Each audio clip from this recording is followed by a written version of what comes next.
নমস্কার, আপনারা শুনছেন করকা কুর্চি ইন্ডিয়া। আজকের বিশেষ পর্ব। রূপলী পর্দায় তাঁরা ছিলেন প্রেমের সবচেয়ে সুন্দর সংজ্ঞা।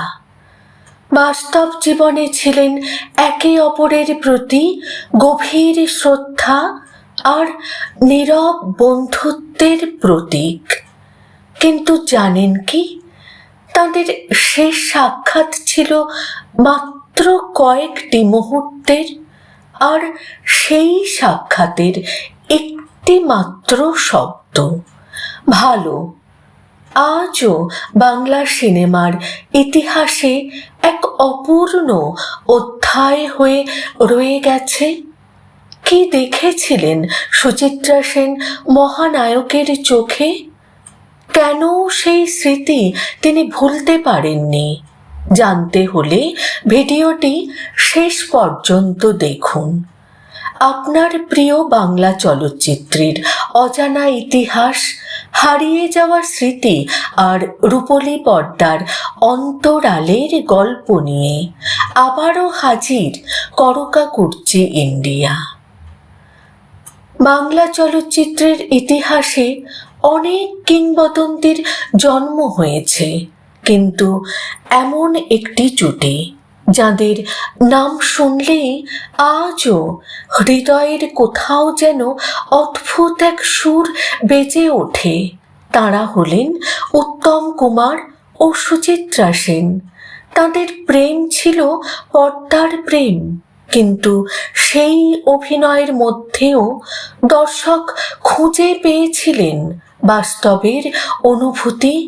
সেই কারণেই যুগ বদলেছে, দর্শকও বদলেছে, কিন্তু উত্তম সুচিত্রার জাদু আজও অমলিন। সুচিত্রা সেন বাংলা চলচ্চিত্রের এক রহস্যময় নাম। অপূর্ব সৌন্দর্য, সংযত অভিনয় আর ব্যক্তিত্বের অনন্য মিশেলে তিনি হয়ে উঠেছিলেন লক্ষ লক্ষ মানুষের স্বপ্নের নায়িকা।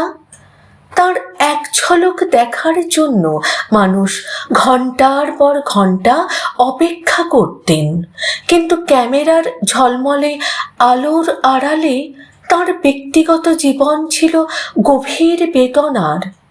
দাম্পত্য জীবনের অশান্তি, ব্যক্তিগত নিঃসঙ্গতা এবং তারকা জীবনের অসহনীয় চাপ তাকে ধীরে ধীরে ক্লান্ত করে তুলেছিল।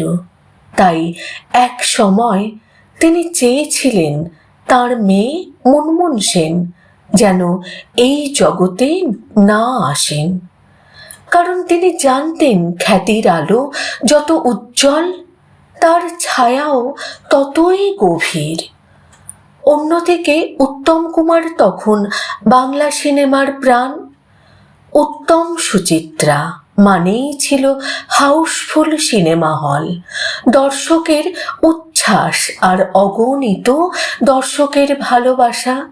কিন্তু ভাগ্যের লেখা কেউ বদলাতে পারে না। 1980 সালের 24শে জুলাই আচমকাই থেমে যায় মহানায়কের জীবন। সারা বাংলা যেন শোকের সাগরে ডুবে যায়। শেষবারের মতো তাকে দেখতে মানুষের ঢল নেমেছিল। সেই ভিড়ের মধ্যেই নিঃশব্দে এসে দাঁড়িয়েছিলেন সুচিত্রা সেন, হাতে একগুচ্ছ ফুল, মুখে গভীর নীরবতা, চোখে এমন এক শোক যা ভাষায় প্রকাশ করা যায় না।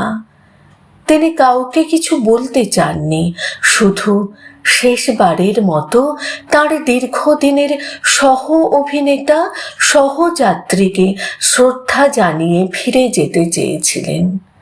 কিন্তু উপস্থিত এক সাংবাদিকের বারবার অনুরোধে অবশেষে মুখ খুলেছিলেন মহানায়িকা।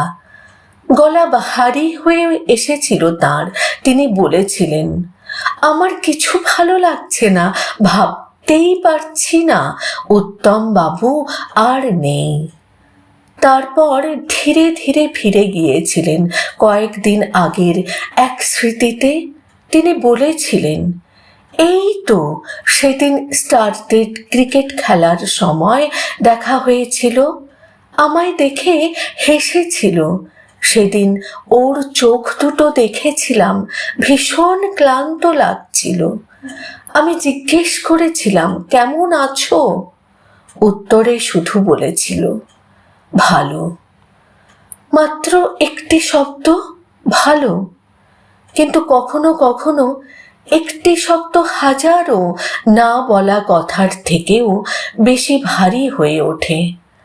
সেদিন কি সুচিত্রা সেন বুঝতে পেরেছিলেন সেই ক্লান্ত চোখের আড়ালে লুকিয়ে আছে এক অনিবার্য বিদায়?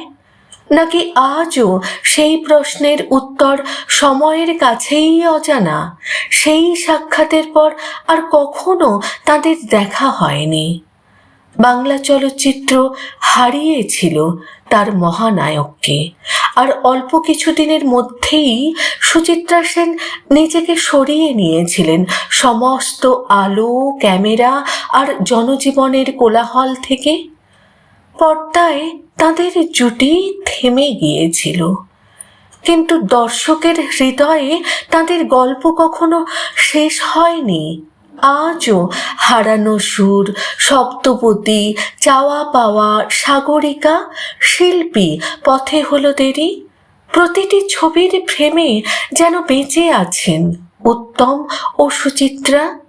কারণ কিছু শিল্পী কখনো শুধু অভিনেতা হন না, তারা হয়ে ওঠেন ইতিহাস, হয়ে ওঠেন অনুভূতি, হয়ে ওঠেন এক অমর স্মৃতি।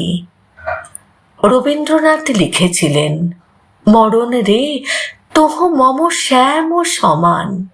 হয়তো বিদায়ও ঠিক তেমনি, সে কখনো হঠাৎ আসে না, চোখের গভীরে রেখে যায় তার নীরব ইঙ্গিত। সেদিন মহানায়কের চোখে সেই ক্লান্তির ছায়া দেখেছিলেন সুচিত্রা সেন, আর সেই একটি স্মৃতি আজও বাংলা সিনেমার ইতিহাসে এক অব্যক্ত দীর্ঘশ্বাস হয়ে বেঁচে আছে।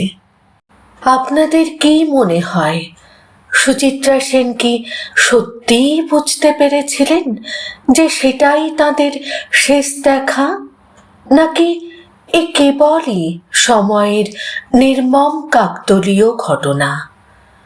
আপনার মতামত অবশ্যই কমেন্টে লিখে জানান। ভিডিওটি ভালো লাগলে একটি লাইক করুন, প্রিয়জনদের সঙ্গে শেয়ার করুন, আর বাংলা চলচ্চিত্রের হারিয়ে যাওয়া ইতিহাস, রূপলী পর্দার অজানা গল্প এবং কিংবদন্তিদের জীবনের এমন আবেগঘন কাহিনী নিয়মিত দেখতে আজই সাবস্ক্রাইব করুন করকা কুর্চি ইন্ডিয়া। কারণ ইতিহাস শুধু পড়ার বিষয় নয়, অনুভব করারও বিষয়। নতুন আরেকটি গল্প নিয়ে খুব শিগগির আবার দেখা হবে।